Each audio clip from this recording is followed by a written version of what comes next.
Magandang araw ulit sa inyo mga katropa. Welcome back to my channel. At ito po ang Binjo TV sa mga baguhan pa dyan, no? So ngayon pakain tayo ng manok na naman. At mamaya ay papakita ko po sa inyo kung paano tayo magturok ng B-complex, no? Sa ating mga alagang kambing, mga katropa, no? So sa hindi pa po nakapag-subscribe nitong channel ko, please po paki-click ng subscribe button diyan sa ibaba, no. So maraming salamat nga pala sa mga sumusuporta sa aking kaunting backyard. At hanggang ngayon ay nandito po tayo at gagawa na naman tayo ng panibagong video, no. So ngayon ay pakain muna tayo ng manok. Ayan.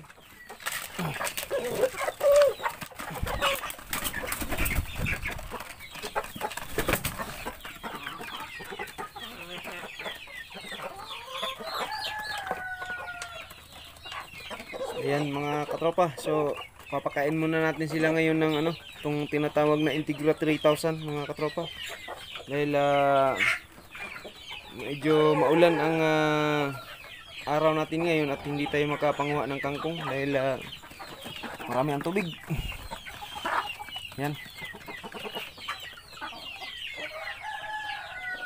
Ito nga pala mga katropa, no, yung nilagay ko na tawag nitong pagkain ng manok, itong Madre de Agua. Yan na lang ang natira mga katropa. So, napakasiba talaga nilang kumain itong mga organiko na pagkain natin. Ayan.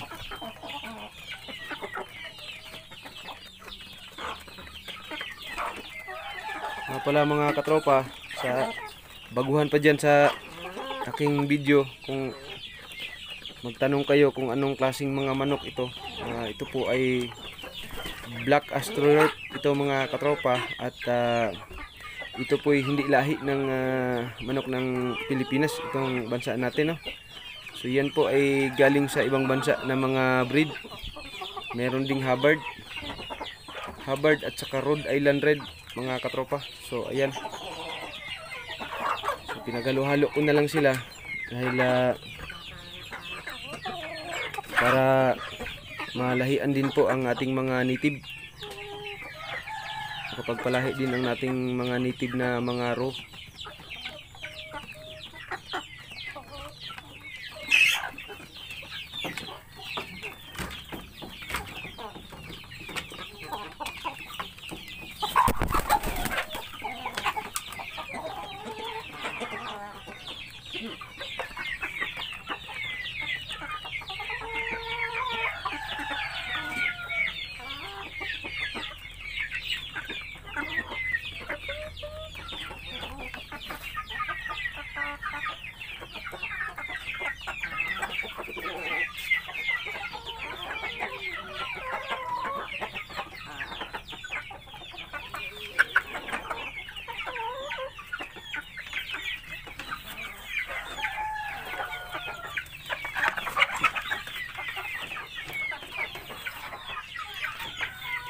Dito sa kabila mga katropa, ito yung papakilala ko sa inyo, itong ating Shamu.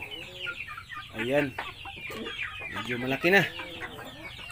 Binili ko yan mga katropa, sisiw pa. At presyo niyan ay 500 pesos bawat piraso. So ayan, sila ngayon ay magpa 5 months na.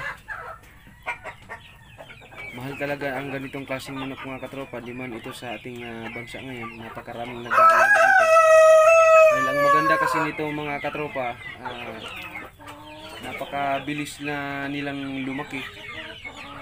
At pareho lang ang kain sa ating native.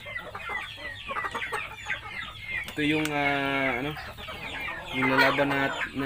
nilalaban sa sabong mga katropa. Yung mga kapatid natin na Islam. So ito yung mga manok nila.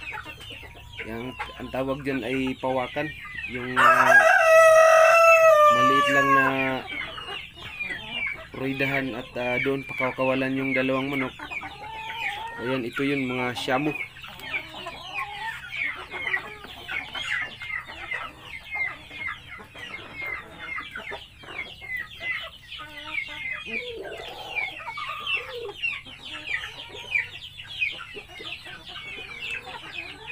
Nga pala mga katropa, plano ko itong mga malalaki na dito sa range dito sa bahay, lilipat ko sila doon sa ating range isa para isa na lang yung range natin.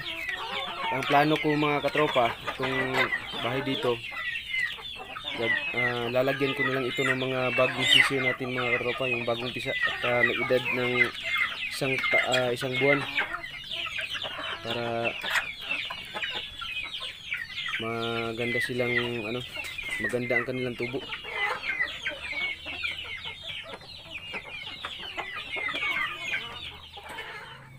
So ito mga katropa, ito yung bibigyan natin ng B-complex mamaya para malusog ang kanilang pangangatawan at medyo tumaba na siya mga katropa, at ito po'y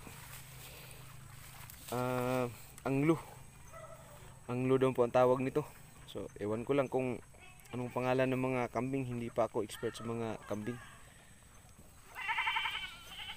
Shoutout nga pala kay Sir Nestor Paala, yung dating marino sa YouTube. Maraming salamat sa suporta niyo po, Sir Nestor. Ito na po yung kanding ko, ipapakilala ko sa inyo ngayon na ito po yung si Tisoy. Si Tisoy at saka si Igat.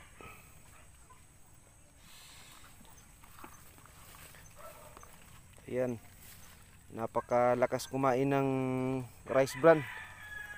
At itong si Igat, parang sa tingin ko buntis. Tingnan natin yung suso. Ayan, parang buntis talaga mga katropa. Nagpapasalamat dahil napakalusog nitong kambing na to pagdating dito sa akin. Yan, napakakinis ng balahibo. Kahit hindi masyadong mataba, pero nakikita natin na healthy talaga ang kambing natin pag makinis yung balahibo nila mga katropa. Yung isa nandun, alakdan, bibigyan rin natin yan mamaya. Nagagawan pa sila.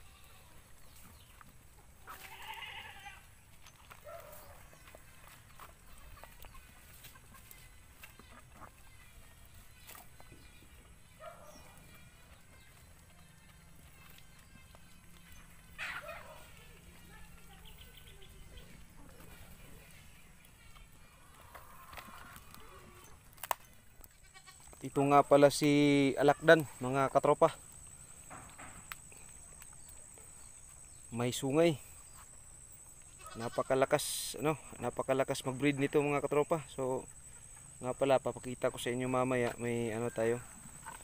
Itong kapitbahay na nagpapabreed sa kanyang kambing mga katropa. So gusto siyang makapagpalahi ng ganitong klase.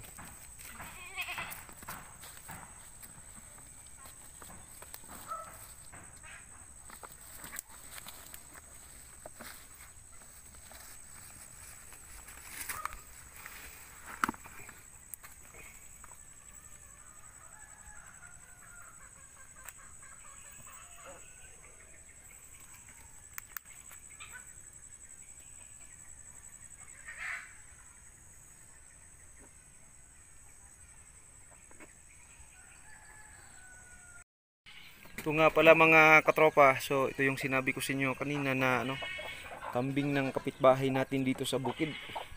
Ayan, so putol yung isang sungay. Native do ito. Gusto niyang makapaglahi sa aking kambing mga katropa. So ayan. Shoutout nga pala sa nagmami-ari nitong kambing, si Daryl. Ayan.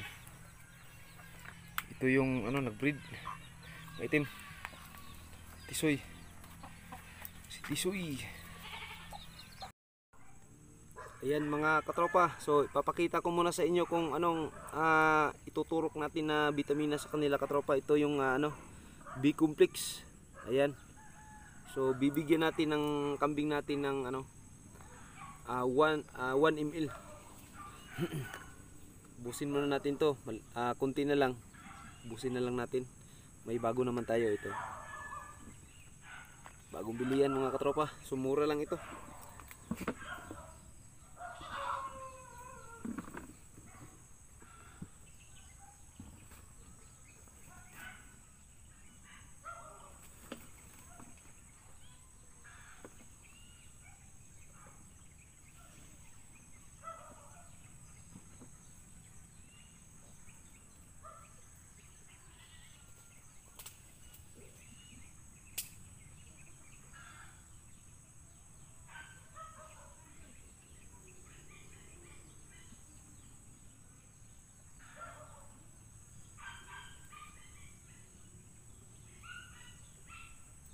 Yan, ubos. 1 ml na lang talaga yung natira.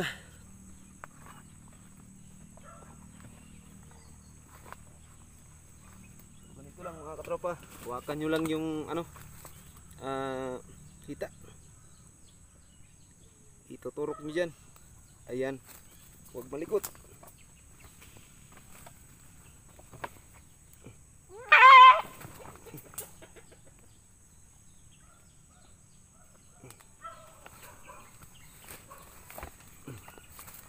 Tapos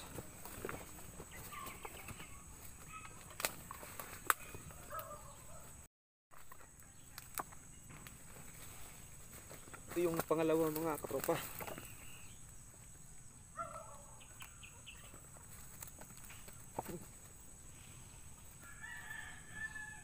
Inayos.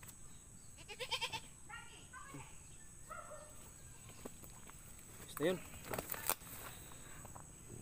What's up mga katropa? So dito na lang tayo ano at tapos na tayong nagturok ng nitong B-complex ng ating kambing mga katropa. So ayan. Maraming salamat sa panunood nyo po at sa palaging mga sumusuporta dyan sa ating mga bagong subscribers. Salamat po sa inyong lahat at ako po taos pusong nagpapasalamat po sa inyo na kahit kaunti lang tayo at sana po dadami po yung kaibigan natin sa YouTube. Hindi lang po masaya rin tayo dahil may kaibigan tayo sa mga YouTube, no? So bagong kakilala natin at nag-aalaga rin ng mga manok. So shout out pala kay GSP TV, no? Documentary. At saka kay Farmer na Siman. Shout out po sa inyo, boss. Salamat sa suporta at kay Damananap TV. Ayan, idol. Maraming salamat po sa inyo ang suporta. So hanggang dito na lang po mga katropa at yung hindi pa nakapag-subscribe at pwede nyo pong pindutin yung subscribe button dyan sa ibaba at paki-click na rin po ng notification bell para updated po kayo sa ating gagawin na mga video susunod, no? So maraming salamat ulit at hanggang dito lamang po. Maraming salamat at God bless us all.